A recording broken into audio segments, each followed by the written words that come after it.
ಇನ್ನು ಸಚಿವ ಸ್ಥಾನಕ್ಕೆ ಲಾಬಿ ನಡೆಸಲು ನಾನು ದೆಹಲಿಗೆ ತೆರಳಲಿಲ್ಲ, ಬೇರೆ ಬೇರೆ ಕಾರ್ಯಗಳ ನಿಮಿತ್ತ ದೆಹಲಿಗೆ ಭೇಟಿ ನೀಡಿದ್ದೆ ಅಂತ ಅಥಣಿಯಲ್ಲಿ ಕಾಂಗ್ರೆಸ್ ಶಾಸಕ ಲಕ್ಷ್ಮಣ ಸವದಿ ಪ್ರತಿಕ್ರಿಯೆಯನ್ನು ನೀಡಿದ್ದಾರೆ. ಸಚಿವ ಸ್ಥಾನಕ್ಕೆ ಲಾಬಿ ನಡೆಸೋಕೋಸ್ಕರ ನಾನು ದೆಹಲಿಗೆ ತೆರಳಿಲ್ಲ, ಬದಲಿಗೆ ಬೇರೆ ಬೇರೆ ಕಾರಣಗಳಿಗೋಸ್ಕರ ಬಂದಿದ್ದೇನೆ. ಸಚಿವ ಆಕಾಂಕ್ಷಿಯು ಅಂತ ಆಕಾಂಕ್ಷಿ ಇರಬಹುದೇನೋ, ಆದರೆ ಯಾವುದೇ ರೀತಿ ಲಾಬಿಯನ್ನು ನಾನು ನಡೆಸ್ತಾ ಇಲ್ಲ ಅಂತ ಅಥಣಿಯಲ್ಲಿ ಕಾಂಗ್ರೆಸ್ ಶಾಸಕ ಲಕ್ಷ್ಮಣ ಸವದಿ ಪ್ರತಿಕ್ರಿಯೆಯನ್ನು ನೀಡಿದ್ದಾರೆ. ದೆಹಲಿಯಲ್ಲಿ ಸಹಜವಾಗಿಯೇ ಹಾಲಿ ಮಾಜಿ ಸಿಎಂಗಳು ಭೇಟಿ ಆಗೋದು ಸಹಜ. ಹಾಗಾಗಿ ನನಗೆ ಬೇರೆ ಬೇರೆ ಕಾರಣಗಳಿತ್ತು, ಬೇರೆ ಬೇರೆ ಕೆಲಸಗಳಿತ್ತು, ಹಾಗಾಗಿ ನಾನು ಬಂದಿದ್ದೆ ಹೊರತಾಗಿ ಯಾವುದೇ ರೀತಿಯಾಗಿರ್ತಕ್ಕಂಥ ಲಾಭಿಯನ್ನು ನಡೆಸೋಕೆ ನಾನು ಬಂದಿಲ್ಲ ಅಂತ ಲಕ್ಷ್ಮಣ ಸವದಿ ಹೇಳಿಕೆಯನ್ನು ಕೊಟ್ಟಿದ್ದಾರೆ.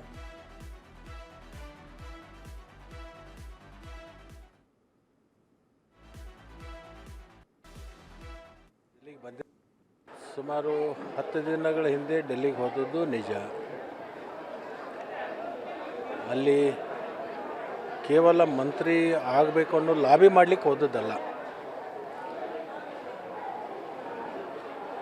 ಬೇರೆ ಬೇರೆ ಕಾರ್ಯಗಳ ನಿಮಿತ್ತವಾಗಿ ಹೋಗಿರ್ತಕ್ಕಂಥದ್ದು. ಆ ಸಂದರ್ಭದಲ್ಲಿ ಮಾನ್ಯ ಈಗಿನ ಮುಖ್ಯಮಂತ್ರಿಗಳು ಮತ್ತು ಹಿಂದಿನ ಮುಖ್ಯಮಂತ್ರಿಗಳು ದಿಲ್ಲಿಗೆ ಬಂದಿರೋದ್ರಿಂದ ಅವರಿಗೆ ಸಹಜವಾಗಿ ಭೇಟಿ ಆಗ್ತಕ್ಕಂಥದ್ದು ನಮ್ಮ ಕರ್ತವ್ಯ ಮತ್ತು ಜವಾಬ್ದಾರಿ. ಅದನ್ನು ಭೇಟಿಯಾಗಿ ಬಂದಿದ್ದೀವಿ. ಮಂತ್ರಿಮಂಡಲ ವಿಸ್ತರಣೆ ಮಾಡಬೇಕು ಅಂತಕ್ಕಂಥದ್ದು ಎಲ್ಲರದಲ್ಲೂ ಕೂಡ ಈ ಭಾವನೆ ಇದೆ.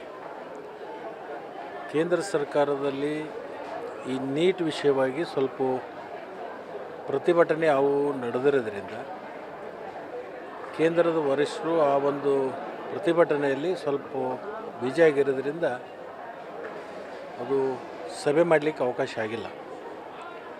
ಬಹುಶಃ ರವಿವಾರ ಸೋಮವಾರ ಡೆಲ್ಲಿಗೆ ಹೋಗ್ಬೋದು. ಡೆಲ್ಲಿಗೆ ಹೋಗಿ ಬಂದ ಮೇಲೆ ಕೇಂದ್ರದ ಒಪ್ಪಿಗೆಯನ್ನು ಪಡ್ಕೊಂಡು ವರಿಷ್ಠರ ಗಮನಕ್ಕೆ ತಂದು ವರಿಷ್ಠರ ಒಂದು ಸೂಚನೆ ಮೇರೆಗೆ ಮಂತ್ರಿಮಂಡಲವನ್ನು ವಿಸ್ತರಣೆಯನ್ನು ಮಾಡ್ತಾರೆ. ಬಹುತೇಕ ಫಿಕ್ಸ್ ಆಗಿದೆ ಸರ್. ನನಗೆ ಹೆಸರು ಕೇಳಿ ಬರ್ತಾ ಇದೆ, ನಮ್ಮದು ಪಟ್ಟಿ ಇಲ್ಲ. ನಿಮ್ಮ ಮಾಧ್ಯಮದವರನ್ನೇ ಭಾಳಷ್ಟು ಜನರದ್ದು ಈಗಾಗಲೇ ಪ್ರಕಟ ಮಾಡ್ತಾ ಇದ್ದೀರಿ. ಅದು ಮಾಧ್ಯಮದಲ್ಲಿ ಅನೇಕ ಶಾಸಕರ ಹೆಸರುಗಳು ಕೂಡ ಬರ್ತಾ ಇದ್ದನ್ನು ನಾನು ನೋಡಿದ್ದೀನಿ. ನನ್ನ ಹೆಸರು ನೀವು ಪ್ರಕಟ ಮಾಡಿದ್ದೀರಿ. ಬಟ್ ಕೇಂದ್ರದ ವರಿಷ್ಠರು ಮತ್ತು ಮುಖ್ಯಮಂತ್ರಿಗಳು, ಮಾಜಿ ಮುಖ್ಯಮಂತ್ರಿಗಳು, ರಾಜ್ಯಾಧ್ಯಕ್ಷರು ಕೂಡ ಏನು ತೀರ್ಮಾನ ಮಾಡ್ತಾರೆ ಅದು ಅಂತಿಮವಾಗಿರ್ತಕ್ಕಂಥ. ಮತಕ್ಷೇತ್ರದ ಜನರು ಕೂಡ ನಿರೀಕ್ಷೆ ಇದೆ. ಮತಕ್ಷೇತ್ರದ ಜನರ ನಿರೀಕ್ಷೆ ಇದೆ, ನಿನ್ನ ನಿರೀಕ್ಷೆನೂ ಇದೆ. ನಿನ್ನ ಅಭಿಪ್ರಾಯ ಏನು? ನಮ್ಮ ಅಭಿಪ್ರಾಯ ನಡೆಯಲ್ಲ ಸರ್. ಏನು ಜನರ ಅಭಿಪ್ರಾಯ ನಮಗಾದರೆ ಚೆನ್ನಾಗಿರುತ್ತೆ ಸರ್. ನೋಡೋಣ ಕಾಯಿ ಸರ್. ಈಗ ನೀವು ಬಿಜೆಪಿ